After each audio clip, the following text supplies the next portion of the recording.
All right. Good morning, Robyn.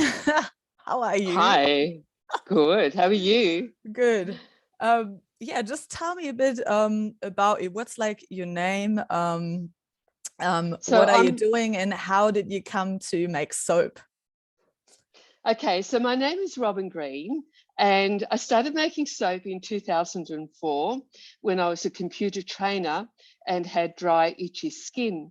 And I was taking a class on eBay when one of the participants in the class had on their computer screen soap for dry, itchy skin. And I thought, that's me. I need that soap. So I commandeered the chair and showed the rest of the class how to buy soap off the internet, off eBay. 2 weeks later, I received that soap from England. It actually had emu oil in it, and the emu oil came from Australia, went to England, got put into soap, and Buddy me bought the soap in Australia. So full circle for this emu oil. Yeah, I tried it. It was much better than the normal soap from the supermarket. And after having bought a few bars over a few months, I thought in the shower one morning, I had a really light globe moment, if you like, thinking, I wonder if I could make soap. Well, I couldn't wait to get out of the shower. I raced to the internet, soap making recipes, methodologies. I raced to bookshops, bought all the books I could on soap making, and studied it for 2.5 months. Then I decided that I'd bite the bullet and make a batch of soap. And that soap, after 4 weeks wait, and really it was quite painful waiting 4 weeks for it to cure. I tried it and it was the best soap ever. My husband said, this is amazing. I thought it was amazing. And I thought, I've got to make some more. So I made another batch. And it was just before Christmas, and I gave the soap to my relatives, friends, anyone that I needed to give a gift to, and they all loved it and said, you've got to make more. So I made quite a few batches over the next month. And when I started computer training again, I actually took it to the class.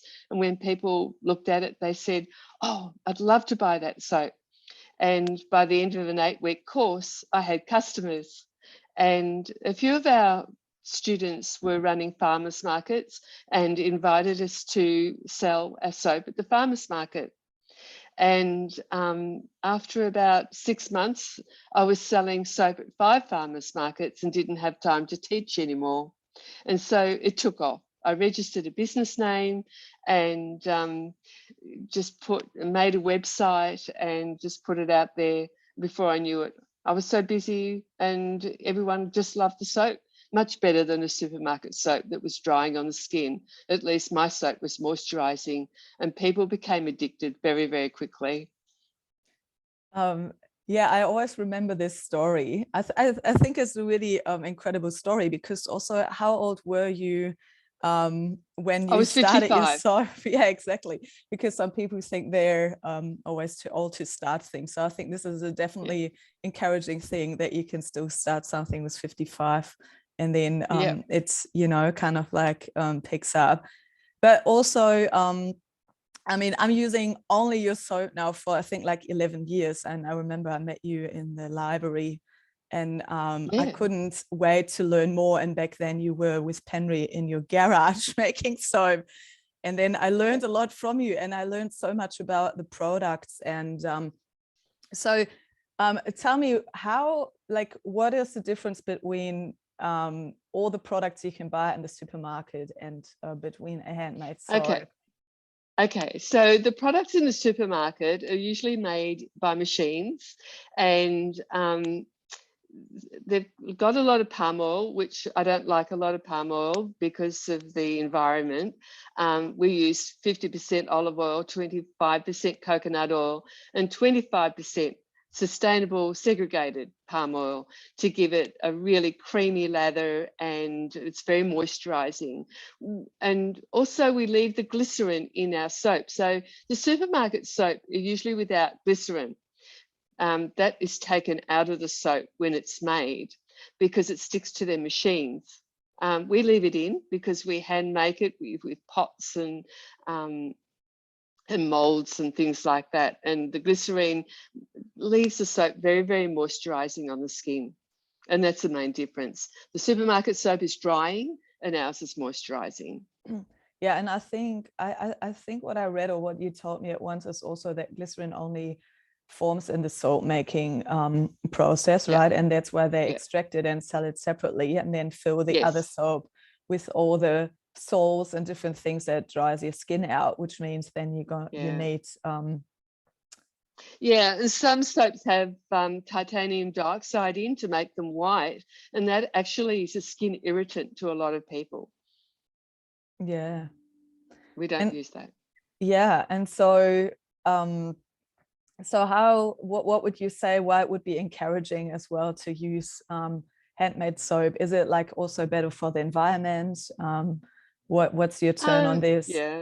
Yeah, I think so, because for some reason commercial soaps use ETDA, which is a chelating agent, and that's not so good in the environment either. We don't use that. You don't need it. What is it? It's a chelating agent, or it's like a preservative. Yeah, it's like a preservative. I think makes the soap last longer. Yeah, we don't need it. It's not necessary. No, it's true. I definitely love the soap, and it's just it has really changed my life on looking at all the products that are on shelves, because I remember I always had this, I remember you told me this story about that you had from your socks, from the elastic, you had this like rash on your feet, on your leg, right? And that's also why you started the soap. And I had always dry hands. I was always carrying around hand cream. I never thought it was coming from the soap I was using. And then since I use your soap, I even use it for hand washing. Never have to cream my hands ever again since like 11 years. That's the amazing thing. And also then of course you do like the I use it for dishwashing as well, just a piece of soap with a sponge, because we don't have a dishwasher, and also in the washing machine. And so it's, of the things you're mixing with the borax and the rest of the like the grated soap, and it's like the best thing. It's the only thing that gets massage oil out of my massage towels. So it's good. Yeah, since I've been using it for laundry soap, all my stains have disappeared from my clothes. I was really surprised. One day I was ironing, I thought, I don't have those stains anymore, they've all gone. Oh, it must be my soap. What would you like to share? What is your best like outlook on being a businesswoman, starting your business with 55, encouraging others to do so, but also with the product you're making? Like, do you have some key learnings and encouragement for other people to become their own business owner, but also using high standard products, and obviously also possibly save a lot of money on using better products than cheaper ones? So we do teach soap making. So when people come to the class, they can ask all the questions they like. They watch us make, and then they make on their own. The notes are really good, so they can follow those again when they get home and make their own soap. People love it. They get addicted. It's easy to become a soapaholic, as I found out, and a lot of other people too. And then if people want to start a business after they've done our course, I'm always willing to help them and be their mentor. Now that my husband and I are in our 70s, we're actually starting to retire from soap making, or at least this month we have retired from soap making, but we are going to keep running classes for a while. And in those classes, we do the demonstration batch, which will be sold on the internet still. So we will be doing those small batches, but not big batches, not running the business as hard as we have been. We're just slowly retiring. But so we want to, my main mission, if you like, is to give everyone the opportunity to make soap. If you can cook in the kitchen, soap making is just measuring oils, getting them to the certain temperature, mixing with a stick blender, pouring into molds and cutting and putting it away. It's not hard. Perhaps the most dangerous thing of all is using caustic soda. So in the classes, we teach people how to be safe with caustic soda. The caustic soda and water, when mixed with oil, starts a chemical process called saponification, and that turns into beautiful soap that's good for the skin and is no longer dangerous. And that's what the message I want to carry on and teach people. That's amazing. Yeah. Everyone should have the ability to make some soap.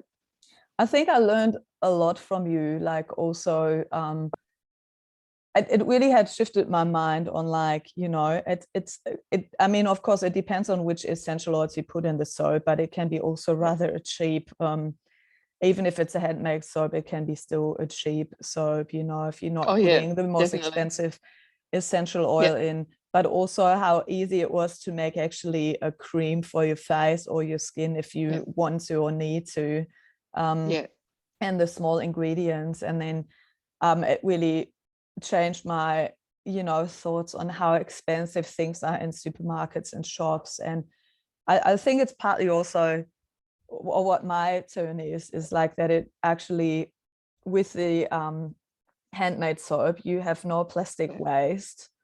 Yes. Because it's just wrapped in a paper, or if at all in or not, you know. And then also it doesn't leave a plastic waste, but also it's better for your skin. And then you don't need anything else. Like there are so many products you can cut out of your daily life if you have just one good product. And you do shampoo bar, so literally if you want, you can use your soap for all the things I mentioned already before. So like dishes, washing machine, and your skin. Then you made a hair soap. You also have a pet soap, and you have a liquid soap. Okay, the liquid soap is in a plastic bottle, but you could possibly also find some if you want to. So one of our contract customers give us glass bottles to fill with our liquid soap. And that's fine, except if you drop it in the bathroom and you've got small children, that's a bit dangerous. But you can keep reusing your plastic bottle. So if you can get it in a bigger container and just keep refilling your plastic bottle, or you can go to Kmart or Target, one of those stores, and buy a China liquid soap pump and just keep filling that. So you have quite a lot of products. Yeah, we have. Which we're slowly moving away from because we're retiring, but I'm happy for other people to start making and start selling and that sort of thing as well. And you you also, I think, taught people that have their own soap business now, which means they possibly follow similar recipes, which means I might just link them in the show notes, and then people can purchase from there, or until stock lasts at Robyn's Soap House. So until stocks last from Robyn's Soap House, and then on my website I'm going to put the links of where else people can go to. Once we've sold our soap. Lovely. So what was your biggest learning on what did you take away from this nearly 15 years, or however nearly 20 possibly, of soap making? So we've been making soap for 18 years, and I've been very fortunate. Since this was my third business since I was 28. I was working in an office between 24 and 28, doing the job of 3 people, but being paid for 1 person. And I thought, if I left here and started working for myself, I'd probably make 3 times the amount of money because of my energy levels and how hard I can work. And it was quite true. But in the back of my mind, since I was quite young, I always wanted to make something. I wanted to be a manufacturer of something useful. And so having run a secretarial service for 15 years, I had a computer training business for 15 years. And then the very fact that I thought of making soap the seed seemed to come to fruition. This is my manufacturing. This is what I've always wanted to do. I'm meant to do. It's healthy for people. It's going to do good. Yeah, let's give this a go. And it's been amazing. It's been an amazing journey. And I've loved helping people and their skin problems. So many people have had dermatitis and gone to skin specialists, and it wasn't until they used my soap that they threw away all the creams and all the other soaps they were using and just used my soap, and it completely cured their skin conditions, eczema, dermatitis, and all of that sort of thing. Beautiful. And yeah, yeah, I guess it's also like with the there has been a lot of connections between people as well, right? Because yes, you have become as well like this person that where people come to you and they learn, and you help people if they don't have a job, but you also I remember you had this lady that grew lavender, and you used her lavender oil in the soap, and then she took it back from you and then sold it with her lavender oil. And so you have been a good yeah, we have a lot. social connection point as well, haven't you? Yeah, I guess so. Yeah. And we've been lucky that we've had the energy to do 13 farmers markets a month. And so on the first Saturday, we would do one market at one place, and then my husband would do a market on that day as well. So on the Saturday, we'd do 2 markets, and then on the Sunday, we'd do 2 markets, and we'd rotate week by week. And so we were at a lot of places, 13 markets a month. People got to know us, they became regular customers, and we were selling at the coalface. So people were able to tell us what sort of soap they wanted. And if we didn't have it, I'd say, we'll come back next month to this market and we'll have it for you. So we built up our range by what people wanted. Yeah. And that's really important. A lot of soap makers think that they can make and sell what they like themselves. That doesn't work. You've got to listen to the customer, and you've got to make what they want. And that's the secret to success as well. Yeah, absolutely.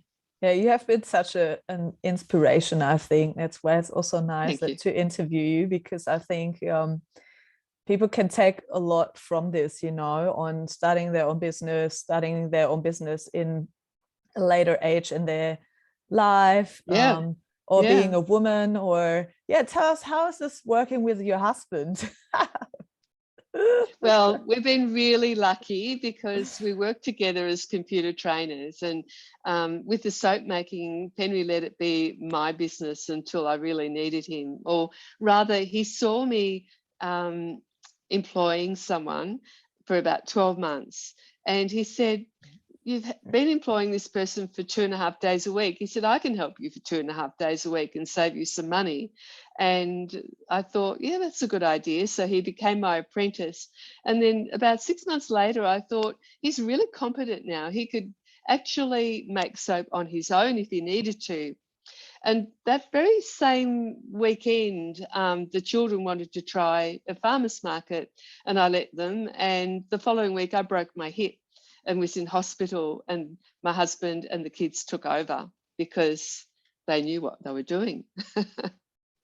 And 3 months later, I came back into the business again, and my husband keeps saying he was in charge for quite a while until I came back on board, and he became my slave again. It's a standard joke. But we work well together. We work well together. And in the factory, which we've been working in for the last 8 years, what I discovered was I let him do his passion now of making soap, and I'm in the office running the business, talking to clients, taking orders, doing all the ordering, purchasing, selling and everything. And he's very, very happy just making soap, and he does a great job. Yeah, and so actually you started in your garage, and then even with, how old were you, like 65, you even bought a factory and expanded, didn't you? How cool is that? Actually, I started in the kitchen and the laundry. Yeah. And then we decided we had to renovate the house, and we put on the 7-square garage for soap making. In fact, the Oh, okay. architect said, I'm going to give you 2 skylights, and we're going to put a wall, and there's going to be half the garage for Penry's hobbies and half for your soap making. Well, within a week, I took over the whole garage, and Penry had his golf clubs in the top corner of the garage right near the door. And that's the space he had. Yeah. So That's too really, if much. you wanted to use the garage, you had to take up soap making. Yeah. But Amazing. that's also happened to a friend of mine who's a soap maker, and suddenly her husband's realised he had to get all his stuff out of the garage and give her the space if she wanted to keep going with the soap making business. So yeah, it is one of those things that happens. Yeah, it's a nice thing to do. So there are definitely a lot of factors to it that I mentioned already. And then the garage lasted 6 years, and the soap was right through the house as well as the garage bursting at the seams. And our youngest son said, Mum, it's time you bought a factory. And that night I looked on commercial real estate on the internet, found a factory in Knoxville that looked really good, saw the real estate agent the next day. And yes, it had such a good feeling. We had to buy it. We went to the bank the day after, and the day after that it was ours, or the bank's, but we had to pay off. But yeah, the factory is amazing. Everything under one roof and plenty of space, and it served us really well for the last 8 years. We've been very, very fortunate. Amazing. Yeah. Is there anything else important you like to share that I haven't asked you? Just for everyone that thinks that they might want to do soap making or any other business, just follow their passion, follow their dreams, and it'll come to fruition with a lot of hard work. Yeah. And what are your what's looking back on your life, what are your 3 advices you can give people that you think are really fruitful for I think you said just one, like follow your passion, but what would be? Follow your passion. Yeah. I think always believe in putting it out to the universe, what you want to do in life, and just wait, and it'll come, because you know what you want and you see the opportunities and you grab them, and it just happens. Like, for example, the things that happen when you put it out to the universe. Current Affair contacted me and wanted to do an interview of me making soap from home. And I put the link on my website, and a couple of years later, that link disappeared. And I thought to myself, oh, that's a shame. What are the chances of Current Affair ever contacting me again? I just put it out there. The next day, I got a phone call from Current Affair in Sydney wanting to do another interview. I thought, oh my gosh, this is amazing. I put it out there and it happened. That's the story of my life. Yeah. You've got to have some faith. Yeah. And if it's meant to be, it's meant to be. It just happens. This is a nice finished sentence, I think, on I think it's true. It's so nice. Opportunities come up. Yeah, absolutely. I agree. Yeah. Well, thank you so much for sharing. Thank you, Lena. This insight. I'm just gonna stop the recording.